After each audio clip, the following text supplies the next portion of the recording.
గుద్దు.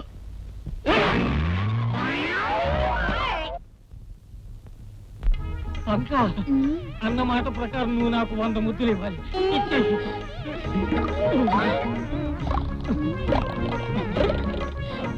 ముద్దులా పంకజం ఒకసారిలా రావే.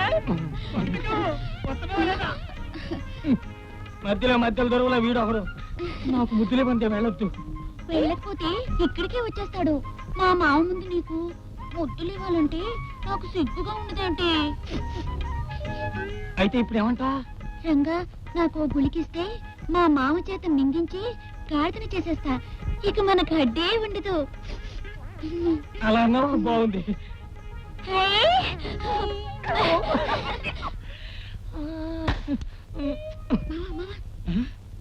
ఏమిటి ఇదంతా? గాడిద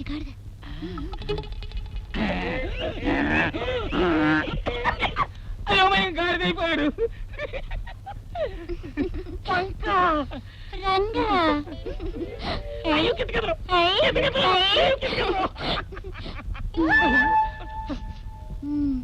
కమ్ కమ్ గాడిదైపో.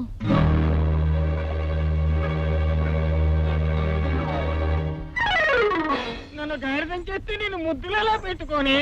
నీ గాడిద ముఖానికి ముద్దులు కూడానా? ఉండు మావా, కర్రలు తీసుకొని తొందరగా రా. పంకజం, నన్ను నమ్మించి మోసం చేస్తావా? చూడు నేనేం చేస్తాను. నోరు మీరా గాడిద, నన్ను తొండం చేస్తావా? నా పంకజాన్ని కప్పం చేస్తావా? అందుకే నేను గాడిదం చేసింది.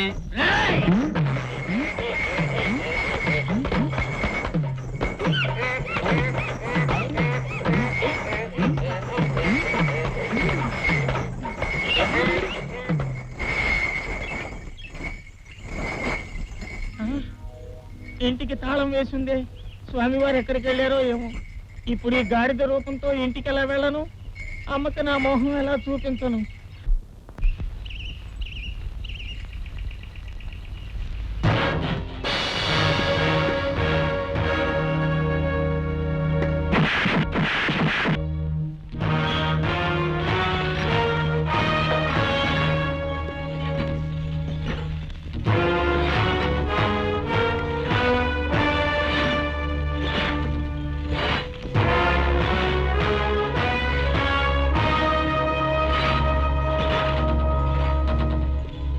మహారాజా, మీ ముందు బందీగా నిలబడి ఉన్న ప్రతాపనే ఈ పౌరుడు.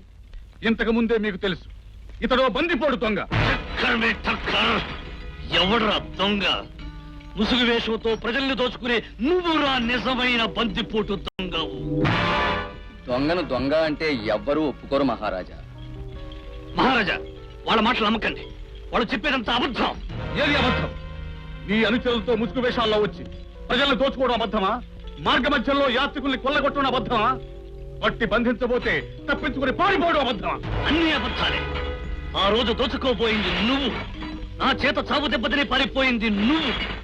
మహారాజా, రక్షించవలసిన రాజభటులే ప్రజల్ని భక్షిస్తుంటే చూసి నా గుండె మండింది, నా రక్తం ఉడికింది, నా పౌరుషం పరమళ్ళు తక్కింది.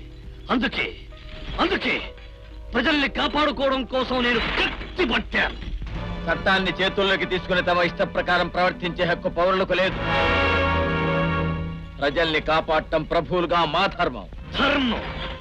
మీ ధర్మాన్ని మీరు విస్మరించినప్పుడు, మీరు మీ సేనాని మాటల మత్తులో పడి ప్రజలకు జరిగే అన్యాయాలను తెలుసుకోలేనప్పుడు, రాజోద్యోగులే రాక్షసుల్లా ప్రజల మీద పడి దౌర్జన్యాలు చేస్తున్నప్పుడు పౌరుడిగా ఎదిరించాను, వీరుడిగా తిప్పి కొట్టాను. అది నేరమని మేమంటాం. కావాలని ప్రజల వెనకేసుకొచ్చి ప్రభుత్వం మీద ఎదురు తిరగటం రాజద్రోహం అవుతుంది. అందుకు తగిన శిక్ష ఉరి శిక్ష. ఉరి శిక్ష?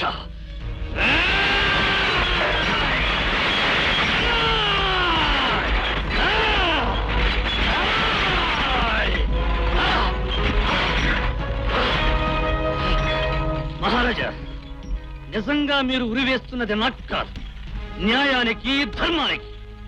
ఈ రోజు ఈ ప్రతాప్ను ఉరి తీసినంత మాత్రాన మీ అక్రమాలను అడ్డుకునే వాళ్లే ఉండరని భ్రమపడకండి. మీ అధికారానికి ఆహుతైపోతున్నా. ఈ ప్రతాప్ అంతరాత్మ అనంత వాయువుల్లో కలిసిపోకుండా అశేష ప్రజానీకపు అంతరంగాలలో అవతరించి వేలాది ప్రతాపుల్ని సృష్టిస్తుంది. మీ దుర్మార్గాలను తుదముట్టిస్తుంది. గుర్తుంచుకోండి. తీసుకెళ్ళండి.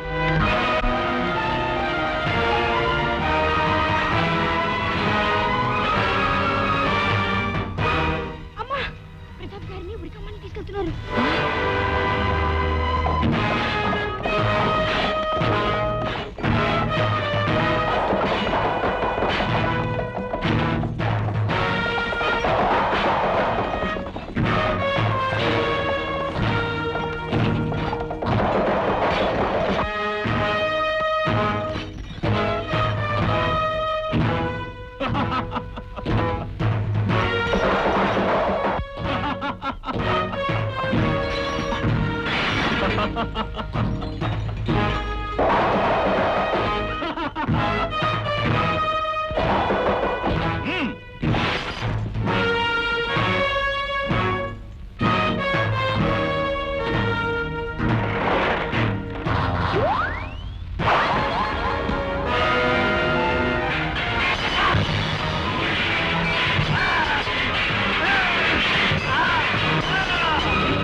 రాకుమారి, రే విక్రమ్, నువ్వు చేసిన ఘోరమైన నేరాలకు నీకిదే తగిన దండన. రాకుమారి పద్మావతిని ప్రతాప్ పెళ్లి చేసుకోవడానికి తీసుకెళ్లాడని, పారిపోలేదని నీ మహారాజుకు నా మాటలుగా చెప్పు. సేనాధిపతి గారే, అన్యాయంగా మీ చెయ్యి పోయింది. రాకుమారి పోయింది. అప్పచ్చి అప్పచ్చి అప్పచ్చి అప్పచ్చి అప్పచ్చి వికటముఖ, ఏమిటి విషయం? విశేషమే, మీ పరిరక్షిత అటవీ ప్రాంతములోకి ఓ జంట ప్రవేశించింది. చూడండి.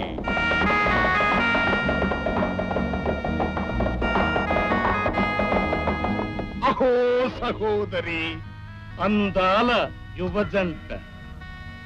మన పంట పండింది సహోదరా.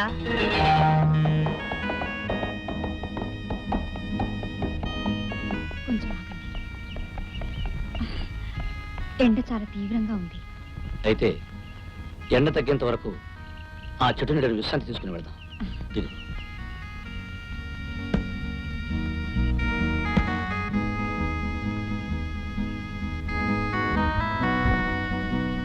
ప్రతాప్, నాకు చాలా దాహంగా ఉంది. నేను వెళ్ళి నీళ్లు తీసుకొస్తాను. నువ్వు ఇక్కడే ఉండు పద్మ.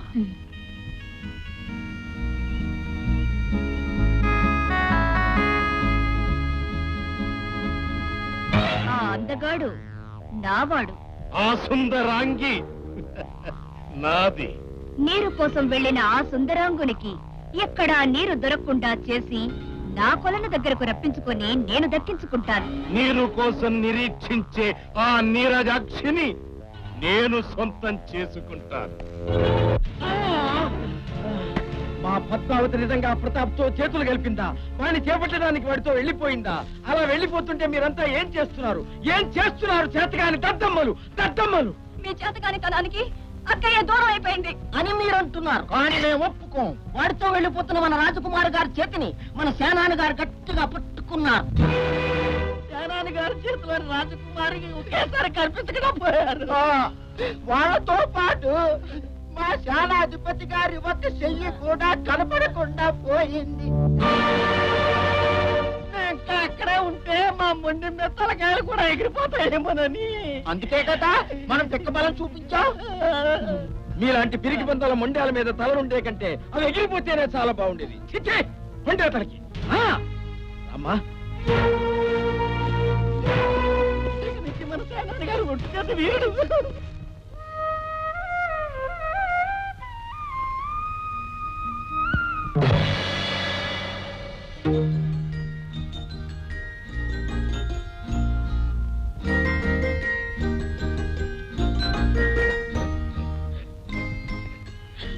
భయపడకే బాల, నేను నీ ప్రియుని చెంత నిండే వచ్చినానులే. ఆయన ఇప్పుడు ఎక్కడున్నారు? నా స్థావరంలోనే ఉన్నాడే. పులితో పోరాడి క్షతగాత్రుడైనాడే. నడవలేని స్థితిలో ఉన్నాడే. పాప నిన్నే కలవరిస్తున్నాడే. వెంటనే నిన్ను తోడుకొని రమ్మని నన్ను పంపించాడే. రావే రమణి. సర్వసంగ పరిత్యాగులం. మమ్మ అనుమానించటం నీ అవివేకమే అవల. నీ సఖుని కలుసుకొనవలయనన్న మారు మాట్లాడక మమ్మ అనుసరించవే మగువ.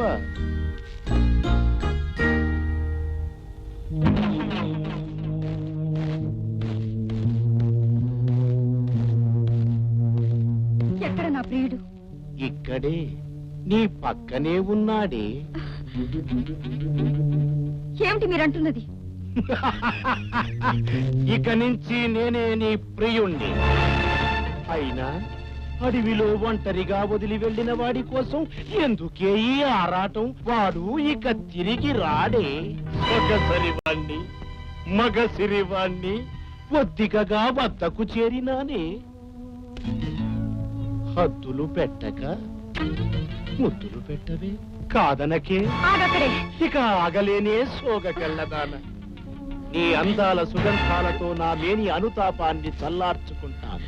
నీ అధర సుధారసంతో నా దంతానికి ఆనందం కలిగించుకుంటాను. నువ్వు సై అంటే చాలు కోరిందల్లా ఇస్తాను. చెప్పవే చంద్రముఖి. ఆ చంద్రుణ్ణి తెచ్చి నీ సిగలో అలంకరించమంటావా? తారల్ని దూసి హారంగా చేసి నీ మెడలో వేయమంటావా? పారిజాత పుష్పాలను తెప్పించి నీకు పాన్పుగా చేయించమంటావా? లేక బంగారు తూగుటుయ్యాలలో నిన్ను ఊగించమంటావా?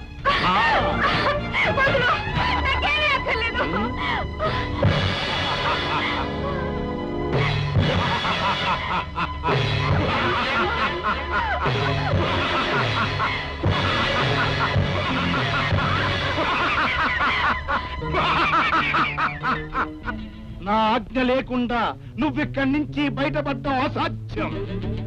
మర్యాదగా నాకు లొంగిపో. అది జన్మలో జరగదు. జరగకపోతే నీకు ఈ జన్మే ఉండదు. అప్పుడు నా శవం కూడా నేను అంగీకరించదు. ఆ? అంత పొగరా? జై కాల భైరవ.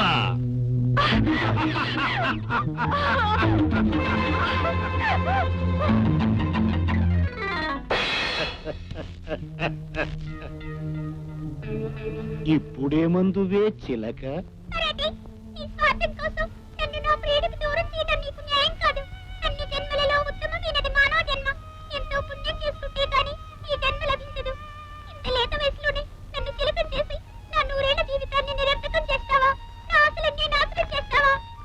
కోరి నిన్ను తెచ్చుకున్నానే. కోరిక తీరిస్తే తిరిగి మనిషిని చేస్తానే. కాదని మొండికేస్తే నిన్ను మా కాలకేయునికి ఆహారంగా వేస్తాను. బాగా ఆలోచించుకొని ఒక నిర్ణయానికి రా. జై కాల భైరవ.